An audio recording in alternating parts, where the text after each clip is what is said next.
सीता की हालत बहुत ज्यादा खराब हो जाती है। और श्री रामचंद्र के पास जाती है। श्री रामचंद्र कहते हैं कि जानकी, किसी भी संत को अभिमानवश तृप्त करना बड़ा मुश्किल है। किसी ब्राह्मण को अभिमानवश कभी तृप्त नहीं कर पाओगे, लेकिन अगर भावना से चाहोगे तो वो तुरंत तृप्त हो जाएगा। एक तुलसी दल लेते हैं, राम लिखते हैं और बड़े प्रेम से अगस्त ऋषि को भेंट करने को कहते हैं। जो भी अगस्त ऋषि को वो तुलसी दल भेंट किया जाता है, उसको पाते ही तुरंत उधर मूर्ति हो जाती है। के भाव का भूखा हूं मैं और भाव ही एक सार है, भाव से मुझको भजो तो भव से बेड़ा पार है। मन में न जाने कितने प्रश्न रहते हैं। भगवान की पूजा कैसे करनी चाहिए, ऐसे करनी चाहिए कि वैसे करनी चाहिए, मैं कर रही हूं कोई गलत तो नहीं। अरे भावना होनी चाहिए। अगर भावना है तो जैसे भी कर रहे हो, जैसे भी कर रहे हो, अगर आपकी भावना ठीक है तो जो भी पूजा उसे प्रभु स्वीकार करेंगे।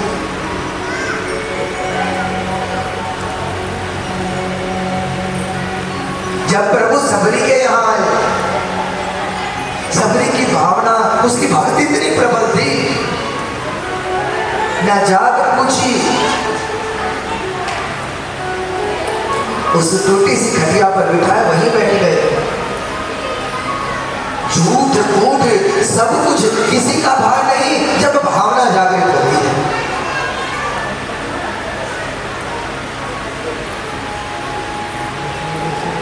प्रभु के प्रति हृदय में भावना जागृत करो। दिखावा भावना नहीं है। वो भावना नहीं कि प्रभु के नाम का दिखा रही हूं, उसने कह दिया तो मंदिर में जा रही है, जैसे वो कर रही है मैं भी ऐसे करूंगी, वो दिखावा है। भावना हृदय से जागृत होती है।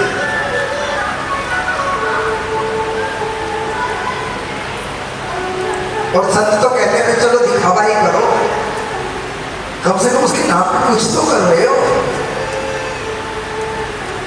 एक संत ने बड़ी अच्छी बात कही है कि आज के समाज में अगर कोई पूजा करने जाता है ना,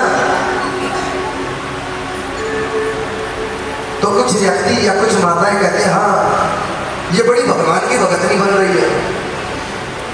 एक बात सोचो, अरे कम से कम नाता तो जोड़ाओ उनसे। झूठा ही सही, कम से कम भगतनी तो बनाए।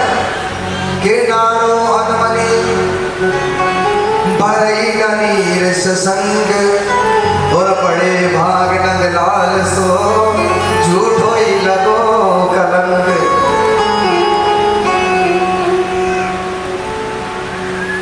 अरे झूठ में ही सही, कम से कम नाता तो जुड़ता उससे। अब 7 दिवस तक यहाँ पर अगस्त ऋषि का आह्वान किया गया। भोजन के बाद अगस्त ऋषि कहते हैं मैया पानी तो पिलाओ। मैया सोचती है भोजन इतना किया, पानी में जाने कितना नहीं। भगवान कहते हैं हे ऋषिवर, जल द्वापर में पिलाएंगे। द्वापर में उस गिरिराज के ऊपर अब ध्यान करते हैं अगस्त,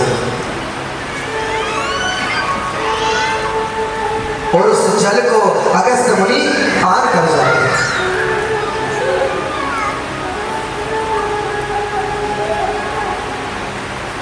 इंद्र का मान 7वें दिन टूट जाता है जब देखता है इतना पानी बरसाया, लेकिन ब्रज में अभी भी धूल उड़ रही है। अहम इंद्रो ही देवानाम, इंद्र प्रकट होता है,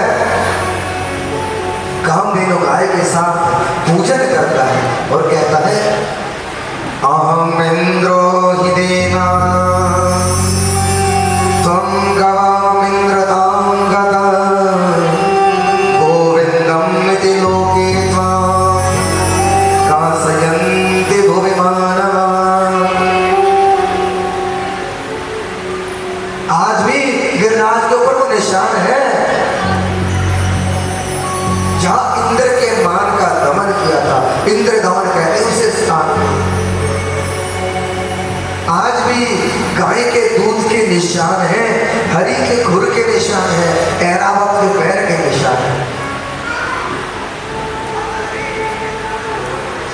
गिरिराज गया कोई? हाथ उठाओ।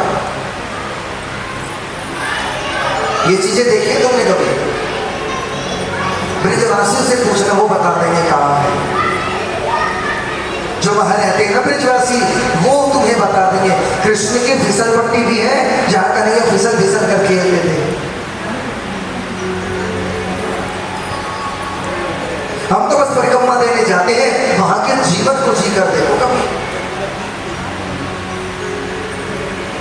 ये देखो कि हाँ मेरे कन्हैया यहाँ खेलते थे। अगली बार जाओ ना, दर्शन करके आना। ब्रजवासियों से एक संत प्रेमानंद जी महाराज कहते हैं, ये ब्रजवासी गाली भी दे देना तो भी वे अमृत के समान है। क्यों? क्योंकि वो उसके प्रिय हैं, उसके प्यारे हैं, उसके सानिध्य में रहते हैं।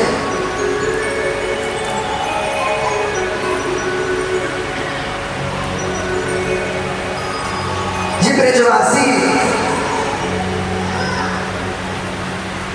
इन्होंने कभी कृष्ण को भगवान माना ही नहीं, कभी नहीं माना कि कृष्ण भगवान है। एक बार तो उन्हें देखकर ब्रह्मा जी को खुद भ्रम हो गया था।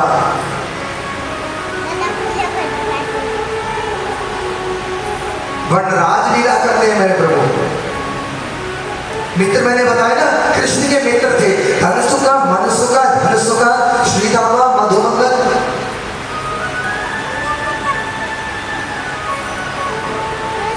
प्रभु सबके बीच में बैठते थे, जब खाना खाते थे, भोजन करते थे। क्यों रे सर धनसुका, क्या लाया? उससे लड्डू छीन कर खा रहे हैं, उसके मुख से अचार निकाल कर खा रहे हैं। एक बार धनसुका से कहते, धनसुका, धनसुका बड़ा निर्धन था।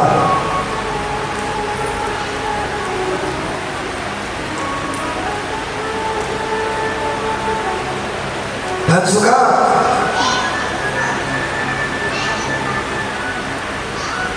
कल तेरे घर का भोजन करेंगे,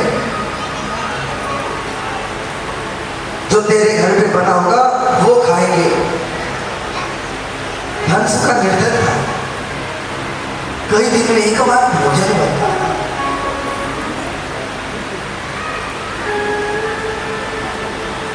मेरे कृष्ण को कढ़ी बहुत पसंद है।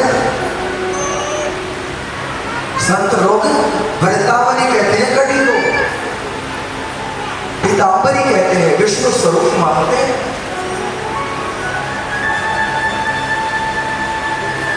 अब एक बार धनसुका से कहते, धनसुका तेरे घर का भोजन करेंगे। धनसुका सोचता, मैं इधर क्या भोजन कर रहा हूं इस पर, ये मुझे माखन खिलाता है, मेवे खिलाता है, और मेरे निर्धन के घर का भोजन करेगा।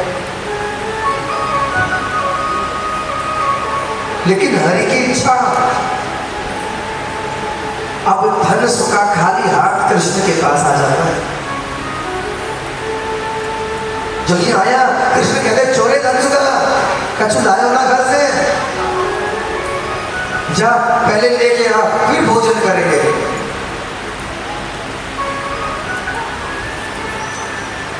तो भक्तों, धनसुका घर जाता है, पूरे घर में कुछ भी नहीं मिला। एक मटकी के अंदर 3 दिन की बासी कढ़ी रखी थी। 3 दिन की बासी कढ़ी रखी थी। उस कढ़ी के ऊपर भी झाग आ गए थे।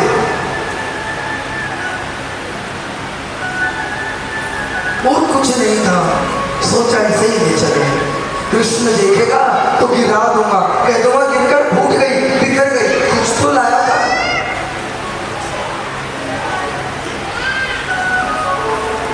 उस मटकी को लेकर वो धनसुका चल पड़ता है। बड़ा धीरे धीरे जाता है, सोचता है आराम आराम से जाऊंगा ताकि जब तक पहुंचूं वो भोजन कर चुके हैं। भक्तों, उस लीलाधर की माया ही कुछ हो।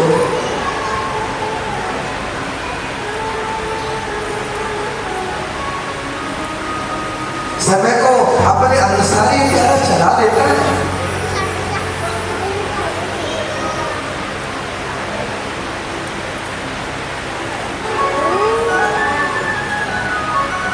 अब धनसुखा उस मटकी को लेकर प्रभु के पास आ रहा है। अब दूर से धनसुखा दिखाई देता है।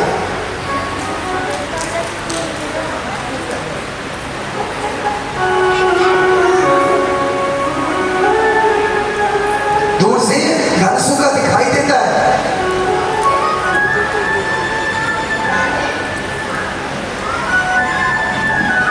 जब दिखाई दिया, धनसुखा ने सोचा कि उसमें देखना भी मटकी नीचे डाल दूंगा।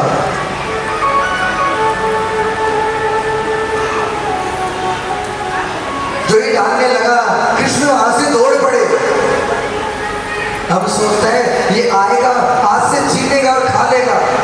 3 दिन की बासी कड़ी भक्तों।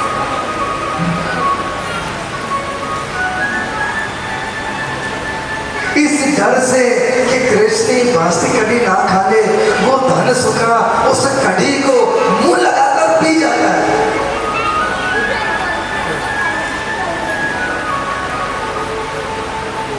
उस कड़ी को मुंह लगाता और पी जाता है 3 दिन की बासी में।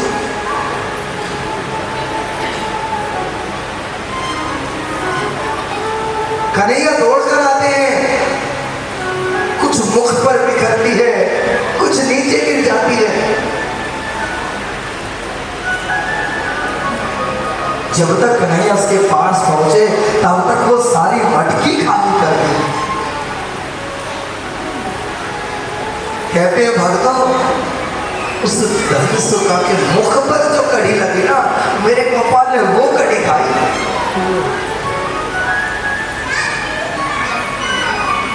इतने भावना के भूखे हैं। बोले बाल कृष्ण लाल की जय हो।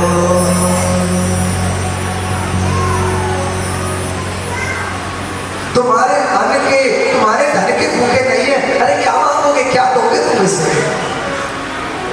सामर्थ्य है तुम्हारा कुछ देने का?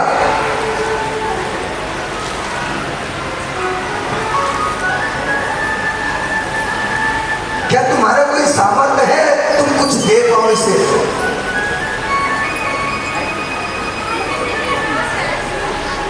तुम्हारी भावना है।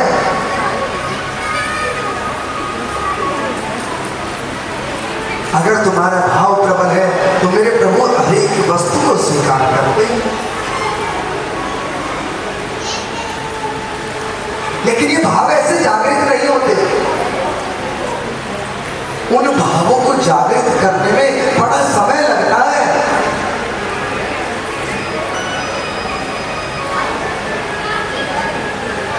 वो भाव प्रभु में लगाने में बड़ा टाइम लगता है।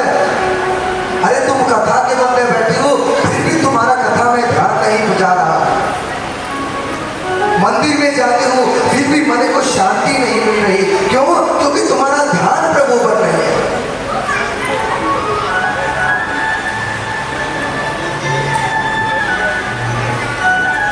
तुम्हारा ध्यान नहीं है। और ऐसे कभी भी उस हरि पद तक नहीं पहुंच पाओगे। चाहे किसी भी गुरु बना लो, कितना ही सत्संग सुन लो, कितने ही प्रवचन सुन लो, कितने ही उपाय कर लो, कितनी ही पूजा कर लो, कितना भी दान कर लो, जब तक हरि पद में स्नेह नहीं लगेगा और ये ध्यान, ये मन इस प्रभु में नहीं लगेगा, तब तक सब व्यर्थ है।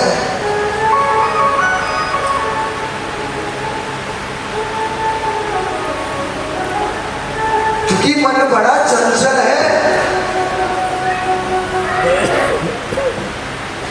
सबसे तीव्र गति है इसकी।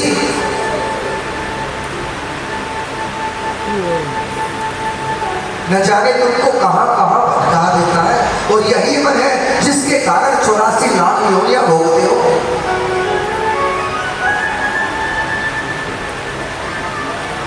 ये मन ही तुम्हें बार बार इस भूधरा पर आने को विवश कर रहा है।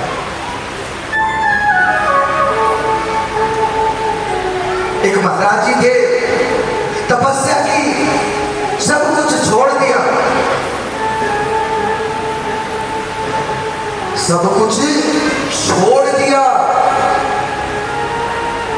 एक दिन जब कई वर्ष बीत गए, मन में इच्छा हुई जलेबी खाने की। अरे तुम तो गृहस्थी हो, सन्यासियों तक को नहीं छोड़ता ये।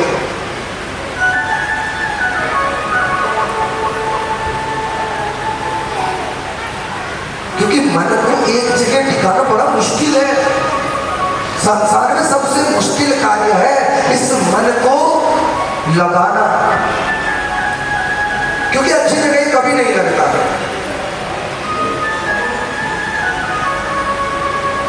जहां भगवान का भजन हो, हरि का नाम हो, वहां से तो दूर भागेगा।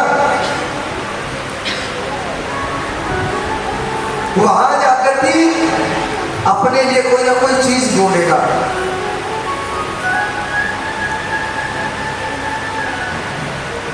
मतलब वहां जाकर भी उस व्यक्ति को शांत नहीं बैठने देगा।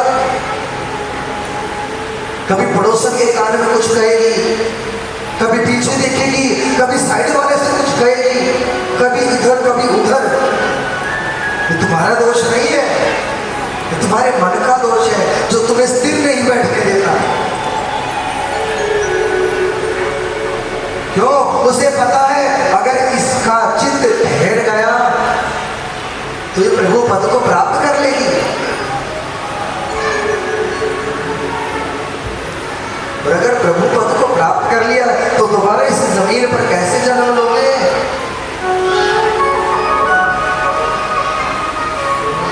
सिर्फ प्रभु का नाम ही इस चित्त को ठिकाने लगा सकता है। अब महाराज ने न जाने कितने सालों तक तपस्या की, फिर भी मन में आ गया कि जलेबी खानी चाहिए। एक दुकान पर जाते हैं,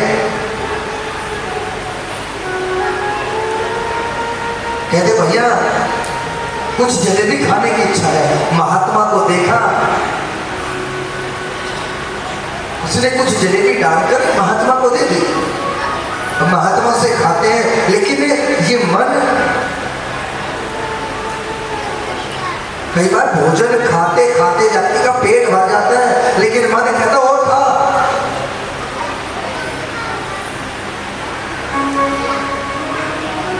मन नहीं भरा और महात्मा और मांगने लगता है। हलवाई को गुस्सा आ जाता है, वो थप्पड़ मार देता है महात्मा को।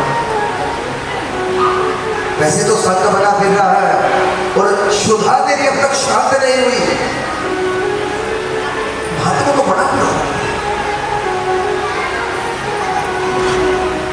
उस व्यक्ति को बड़ी गालानी होती है। अरे महात्मा ही तो है, खाने को ही तो मांग रहा था।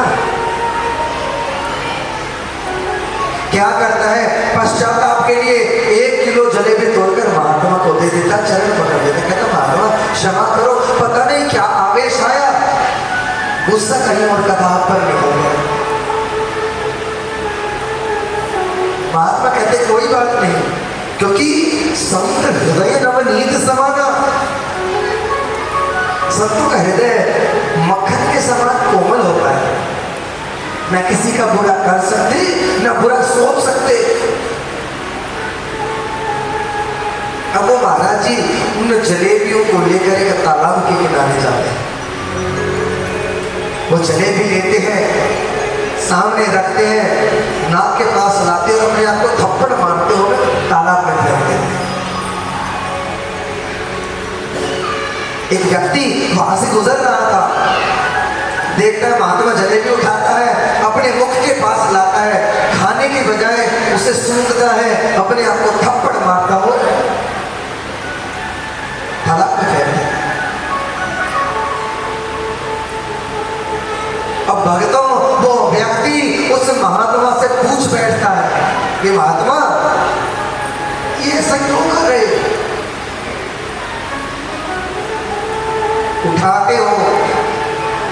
के पास लाते हो और फिर फेंक देते हो और अपने आप को थप्पड़ मारते हो।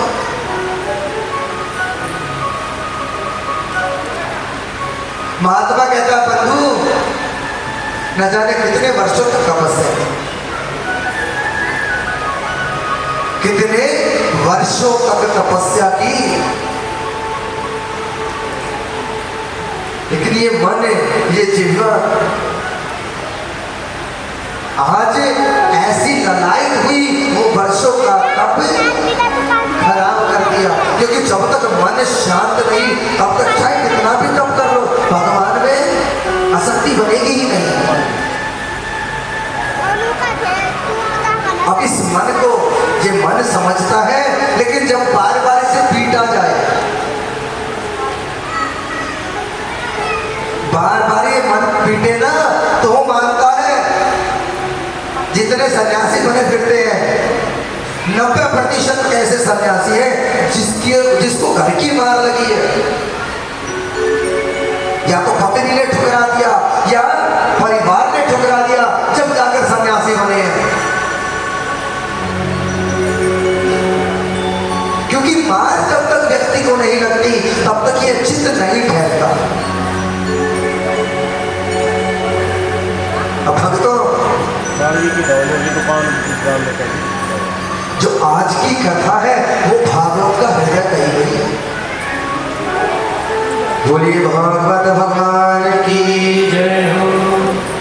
आज की कथा भागवत का हृदय कही गई है।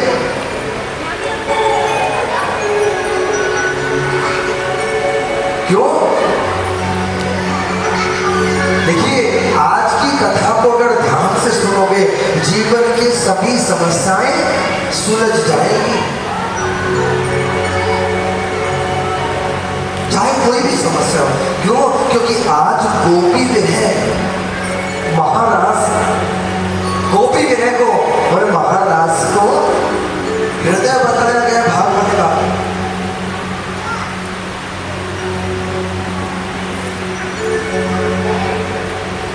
क्यों? क्योंकि वो गोपियां कोई साधारण गोपियां नहीं थी, बल्कि बड़े बड़े संत भी उन गोपियों के योग बल के आगे फीके हैं। बड़े बड़े संत भी शरद पूर्णिमा की रात्रि आ जाती है, बड़े सुंदर पुष्प खिलते हैं। आज कृष्ण का मन होता है उन गोपियों से मिल लेता है और मुरली बजाते हैं। उस मुरली को सुनकर वो गोपियां दौड़ पड़ती हैं।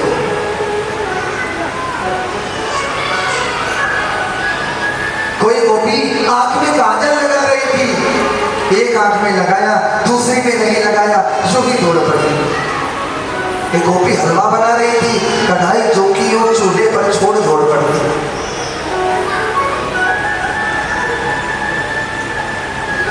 एक गोपी के पति उसे कमरे में बंद कर देते हैं कि तू नहीं जाएगी। वो गोपी समाधि लगाकर अपनी आत्मा अपने शरीर से निकाल लेती है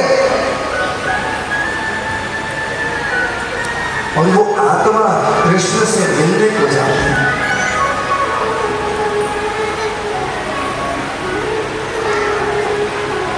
जब कृष्ण के पास वो गोपियां पहुंचती हैं,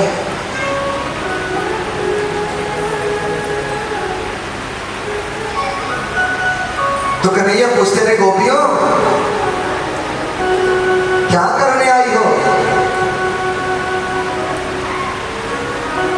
इतनी रात्रि में हर पुरुष के पास क्या करने आई? गोपियां कहती हैं,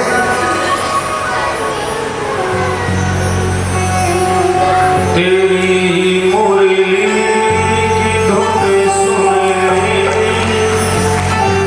मैं बरसाने से आई हूँ, मैं बरसाने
चांदनी देखने आए हो?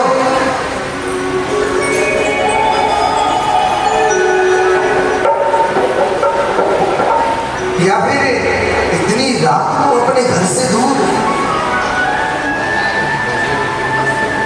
कैसी यमुना की धारा को देखने आए हो?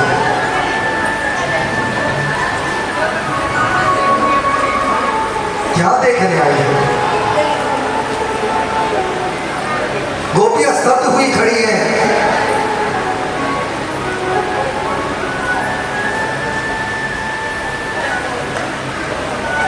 गोपियों, इतनी रात को पर पुरुष के पास ऐसे जाना ठीक नहीं, अपने घर लौट जाओ।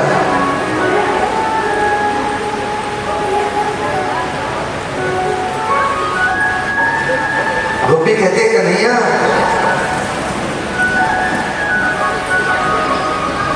पहली बात तो हम तेरा उपदेश सुनने नहीं आए, और दूसरा तुझे उपदेश देने का कोई अधिकार नहीं है।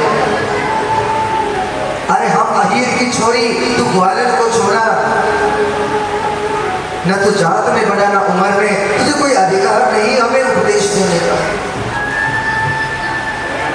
और बार बार पूछ रही हो क्या करने आई है?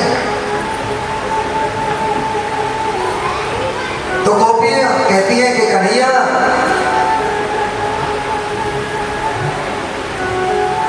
भोग लगाने आई है, दाल भात का भोग लगाने आई है,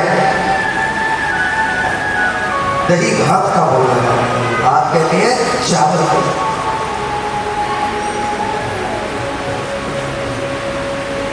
देखिए, भगवान को भात सबसे ज्यादा पसंद है,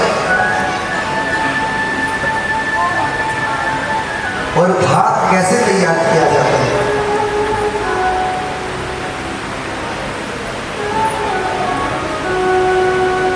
प्रकार धान के ऊपर का छिलका जब उतरता है तो वो चावल निकलता है, और उस चावल को जब उबलते हुए जल में उबाला जाता है या गाला जाता है और उसका कण बिल्कुल मुलायम हो जाता है तो भात बनता है। जब व्यक्ति अपने शरीर के ऊपर से उस बाहरी आवरण को, उस अभिमान की परत को जब उतार देता है,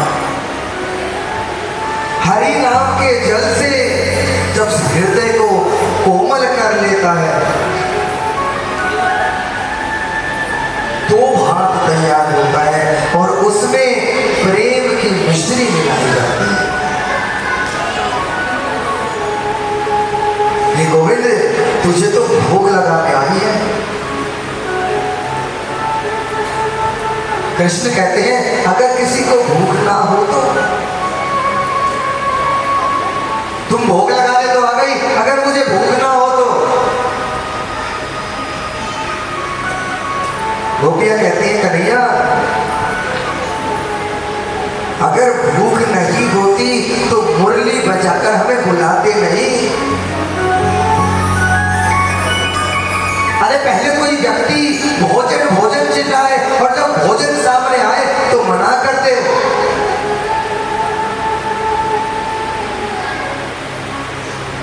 कन्हैया अगर भूख नहीं होती तो भोजन की थाली नहीं मंगाते। अब कन्हैया उन गोपियों के मनोरथ को समझ जाते हैं और उन गोपियों के साथ नृत्य करने लग जाते हैं।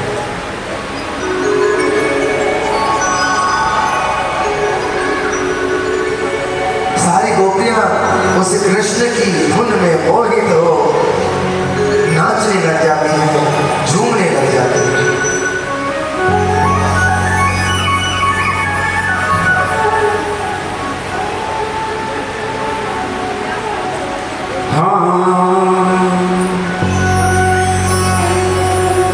कन्हैया तेरी मुरली मेरे में तो पागल कर डाली। कन्हैया तेरी मुरली मैं तो पागल कर डाली। कन्हैया तेरी मुरली मेरे में तो पागल कर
तभी प्रभु उन गोपियों के बीच से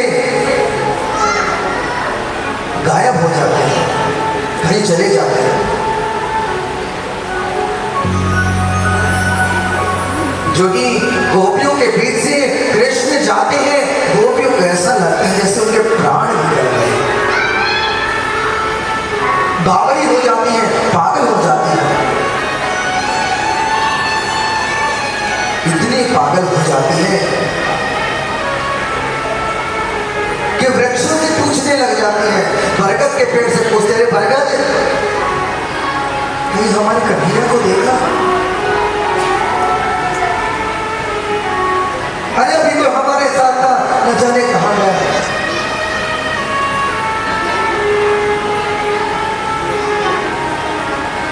पीपल से पूछती है, अभी तुलसी दिखाई देती है, तुलसी से पूछने लगी, अरे बहन तू बता दे हमारा कृष्ण कहां है? हवा का झोंका आता है, तुलसी हिलती है,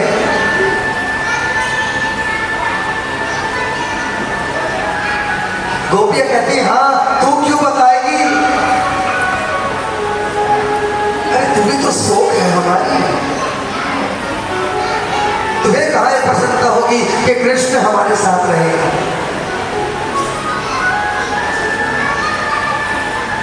प्रेम विनय में बोध ही नहीं कि किससे बात कर रही है, किससे क्या कह रही है, किससे नहीं।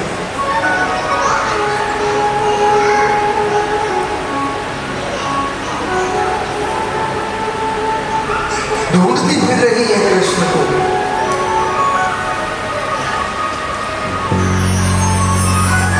रो रही है। अब यहां पर गोप गीत का वर्णन आता है। गोपी कहती है, जयति तेदिकम जन्मना व्रजा शरत इंद्रा शाश्वत त्रही दयित दृश्यता देक्षुता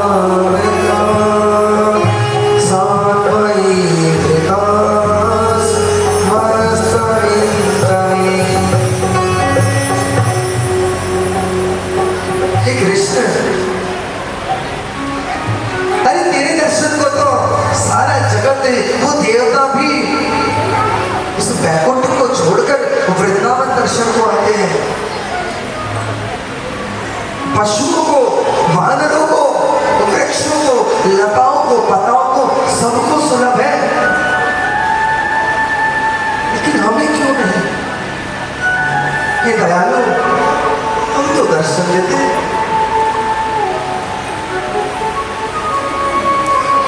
अब गोपियां कहते हैं, प्यारे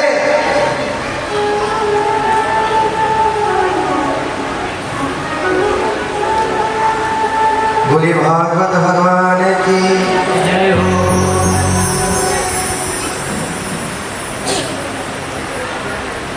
देखिए बड़ा मार्मिक प्रसंग है।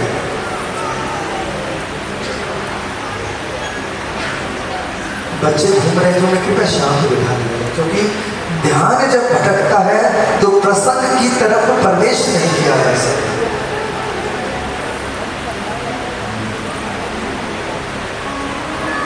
क्योंकि ये ध्यान लगाना बड़ा मुश्किल है।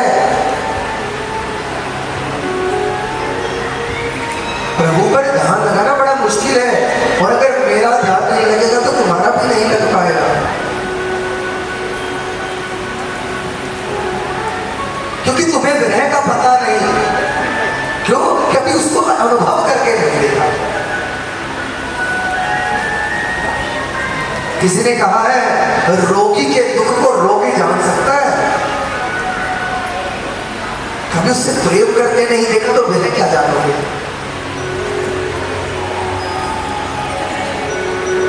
जिस दिन उससे प्रेम हो जाएगा ना, उसके विनय को जान पाओगे, उसका विनय क्या होता है। दुख को वही स्त्री समझ सकती है जिसका पति विदेश गया हो, और जो उसकी याद में पल पल तड़प रही हो, वही अपने पति के जाने के दुख को समझ सकती है।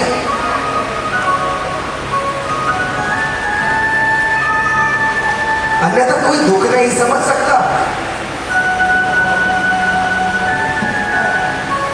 जिसने इसे कभी अपना माना होगा ना, वही इसके विधेय को समझ पाएगी, अन्यथा कोई नहीं समझ पाएगी। मैंने कहा था जो इसके भाव को समझता है उसके लिए कथा है, बाकी सबके लिए व्यथा है। वो गोपियां दर बदर भटकती हैं।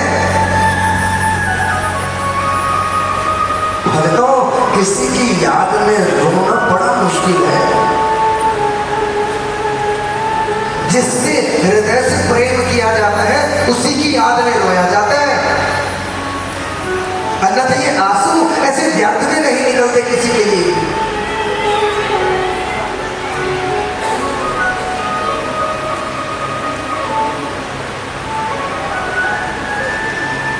ये तुम्हारे पाप हैं जो यहां आकर भी तुम्हें उसमें ध्यान नहीं लगाने देते। व्यक्ति की उम्र चली जाती है। देखो, जो व्यक्ति बूढ़ा हो गया और उसका ध्यान नहीं लग रहा है, उसका दोष नहीं है। क्यों? क्योंकि उसका कभी जवानी में ध्यान नहीं लगा, बुढ़ापे में जब लगे। क्योंकि जवानी में अगर प्रभु का ध्यान होता तो बुढ़ापे में तो अपने आप उसकी तरफ ध्यान लगा। व्यक्ति जब एक आदत अपनी नहीं छोड़ सकता तो हरि के नाम को कैसे छोड़ सकता है?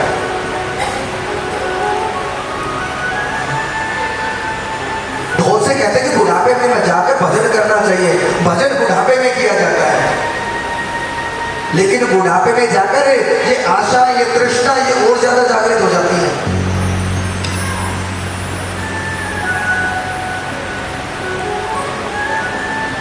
बुजुर्ग व्यक्ति का ध्यान, चित्त एक स्थान पर लगना सबसे मुश्किल होता है।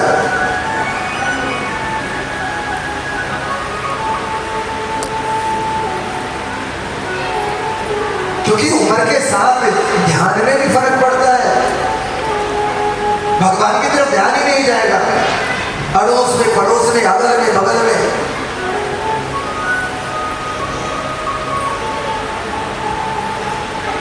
और यही कारण है कि बुढ़ापे में व्याधियां मिलती है। व्याधियां नहीं, दुख।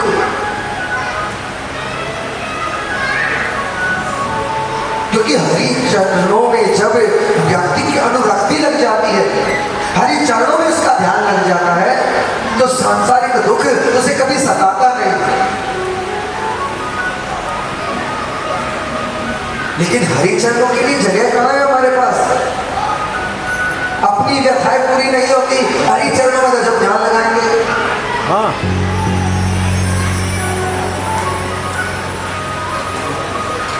अपनी व्यथाएं पूरी नहीं होती आदमी की। बस समय मिलना चाहिए किसी को कुछ बता पाए, क्योंकि दुख इतना भरा पड़ा है। और हम दुख निकालते नहीं, बल्कि सामने वाले का भी अपने अंदर भर लेते हैं।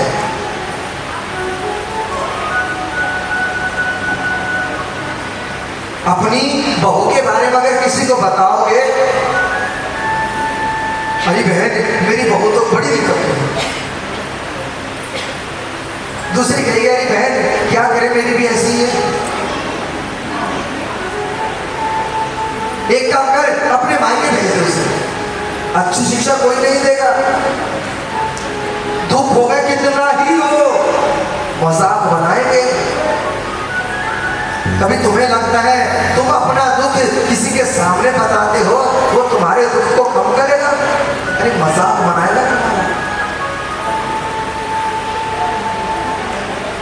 किसी से ये कहो ना मेरी बहू मेरी सेवा नहीं करती, तुम्हारे सामने तो कहेगा नहीं बहन करनी चाहिए, पीछे से कहेगी तूने कौन सा की थी।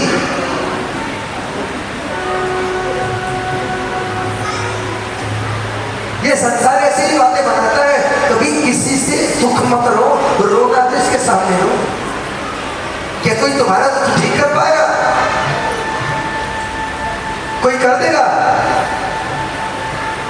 लेकिन उस हरि में समर्थ है जो तुम्हारे सभी दुखों को हरण कर ले। अन्यथा इस संसार में एक व्यक्ति ऐसा नहीं जो तुम्हारे दुखों को दूर कर दे।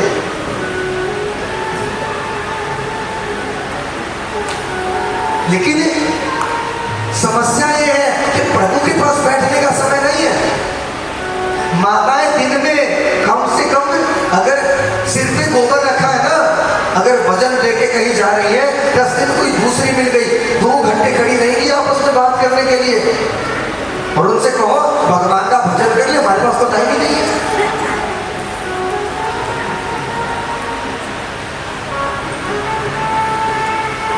कहीं सत्संग हो, कहीं कीर्तन हो, उसके लिए टाइम नहीं है। क्यों?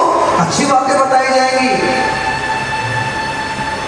और वहीं अगर पड़ोस में लड़ाई हो ना, एक बार तो पूरा मोहल्ला दारा के देखेगा क्या हो रहा है।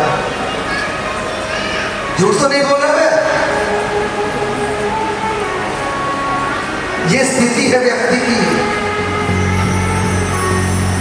क्यों? क्योंकि अच्छी बातें हमें हजम नहीं होती।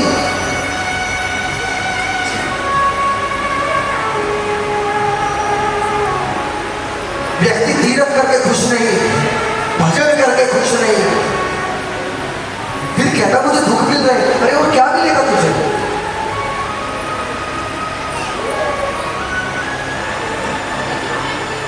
व्यक्ति का पूरा बहुत छोटा जीवन है ये। और कभी तुम सोचते हो तुम्हारी इस भूधरा पर कोई विषाद नहीं, एक तिल के एक चींटी से भी छोटे हो तुम।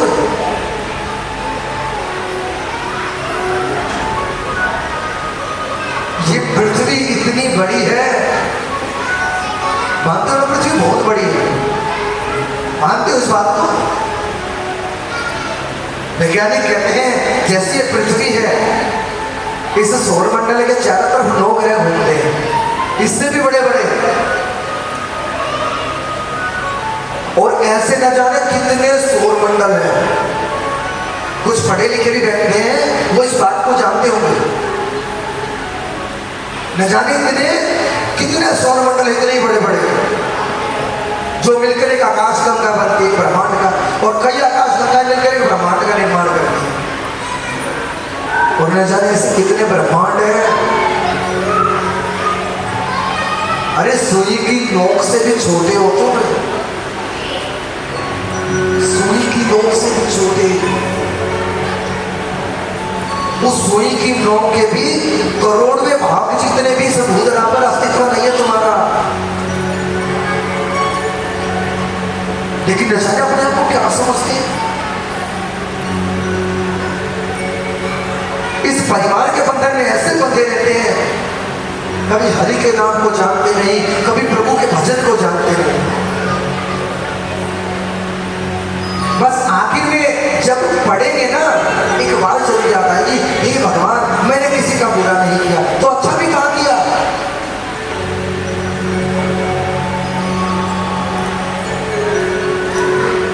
व्यक्ति अपने किए कर्मों को भोगता है। एक सेठ जी एक किसी को उधार देते थे कि मुझे पता है तुम विनय नहीं सुनना चाहते, क्योंकि तुम्हारे अंदर अभी ज्ञान की आवश्यकता है। जहां ज्ञान पूर्ण हो वही विनय उत्पन्न होता है।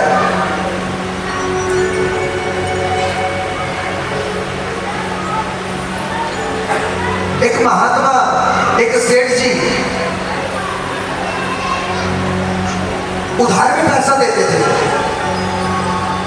एक बात कहते थे, इस जन्म में देगा या अगले जन्म में। सब सोचते रहे कैसा पागल है, जो भी आता है कहता भैया अगले जन्म में दूंगा। सेठ जी से उधार लिखकर ये लिखकर अगले जन्म में देगा और दे देते। एक व्यक्ति ऐसा ही सोचकर कि पागल व्यक्ति बस घर का नाश करने में लगा है, उसके पास जाता है, कहता सेठ जी मुझे उधार दो और अगले जन्म में दूंगा।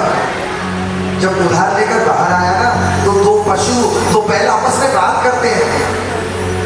एक कहता भैया तू कैसे आया? कि भैया मैंने सेठ से कर्जा लिया था, ये कहकर कि अगले जन्म में देना दूंगा। वो कर्जा चुकाने आया। तुम सभी कर्जा लेकर आए हो, जितने बैठे हो, मैं भी कर्जा लेकर आया, सिर्फ अपना कर्ज चुका रहे हो। जिससे सेवा करवाई वो तुम्हारी सेवा करेगा, जिसको तुमने कष्ट दिया वो तुम्हें कष्ट देगा।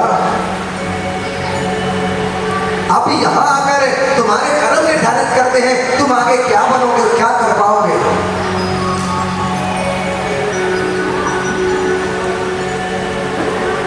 जो आज बोया है उसे आज नहीं काट सकते।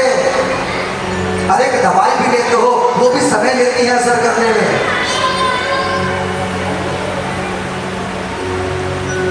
और ये कभी मत सोचना तुम जो भी कर्म करते हो कोई नहीं देखता। एक पिता और एक पुत्र एक खेत के अंदर चोरी कर रहे थे। पिता पुत्र से कहते बेटे चारों तरफ देखे कोई देख तो नहीं रहा। पिता ने चारों तरफ देखा कोई नहीं देख रहा था, सामान भरने लगे। पुत्र कहता पिताजी एक जगह तो देखा ही नहीं। पिता को आघात हुआ, अरे कौन देख रहा था? कहा प्रभु ऊपर, वो सबको देखता है, सबको वो हरि देखता है। जितने तुमने पाप किए, जितने भी पाप किए, या जो भी सोचती हो सब उसको पता है।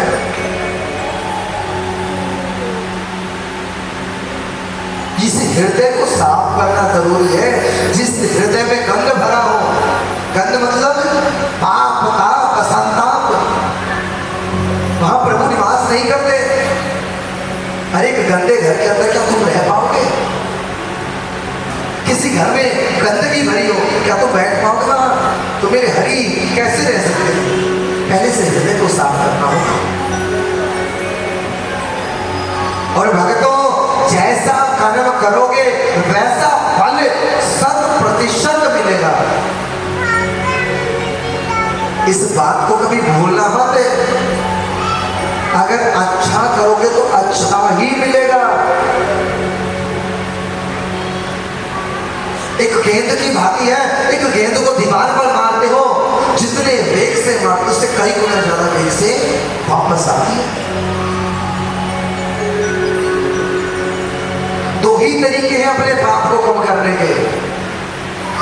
पहला तरीका भगवान का भजन, और दूसरा तरीका अपने पाप को दूसरे के भाग्य में दे देना।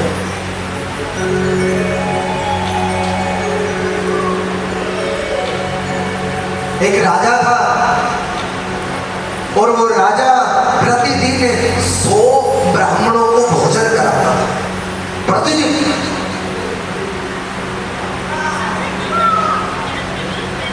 एक बार क्या होता है, एक चील उड़ती हुई आती है, मुख में मारा सरब दबा था, उस सरब को उस खीर के अंदर डालकर उड़ जाती है। वो रसोईया देखता नहीं, उस खीर को परोस देता है। राजा भी उन खीर को ब्राह्मणों के सामने परोस देता है। 100 के 100 ब्राह्मण भोजन करते और 100 के 100 मर जाते हैं। राजा को बड़ा दुख हुआ। राजा को